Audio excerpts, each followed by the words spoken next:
Didn't pull it off in the end, though. What do you have? What's the latest? Now, and on the conversation that's going to happen again, 4 Republican seats, 4 Republican members of Congress joined the Trump cabinet. The Republicans have held now all 4 of these seats, including Georgia 6, which was viewed as the most competitive. Close doesn't count. Are there things Democrats can find in every one of those races to say, hey, here's some hope for 2018? Hey, here's some lessons we can learn? Sure. But did they get any wins? No. And did they get a win in the place they targeted the most, spent all the money? Absolutely not. This is tough. This is district-wide here, the Atlanta suburbs, 52 to 48 at the count now. We're getting close to the we're counting now. We're up to 160 plus of the precincts in this district. I want to pull it out for you this way and show you what happened here. First, I'm sorry for one sec. I want to go back to here and draw you a line just to give you a sense. The congressional district is actually north of this line. The counties report the votes, so you see colored in areas that are not in the congressional district because the counties report these votes. But let's look at what happened here. Number one, here's a painful thing for Democrats. To take back the House next year, Democrats have to win 24 seats.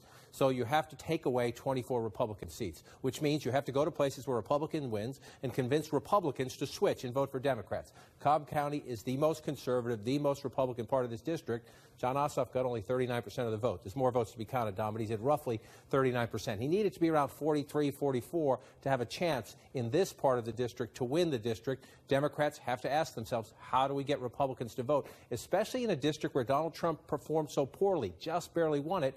Why is it that Jon Ossoff couldn't get Republican crossover votes? They're going to have to ask that. In the most Democratic part of the district, and the reason we know this race is over, even though we haven't counted all the votes, DeKalb County is the most Democratic part. All the votes in DeKalb are counted.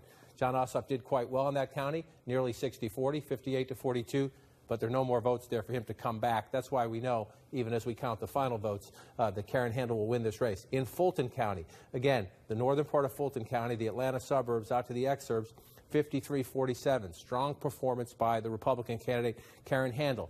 Out of 2008, after 2012, a lot of talk that Republicans didn't get the mechanics of the digital age of politics.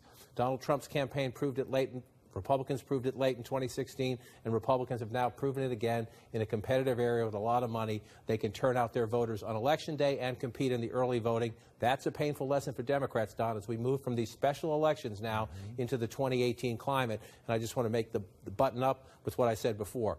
If you're Republicans, you were afraid if you lost tonight, a lot of incumbents would retire. I'm not saying incumbents won't retire. Incumbents always retire. But the number of Republican incumbents retiring is likely to be impacted by this tonight. That's one of the reasons Republicans are very, very happy with this win.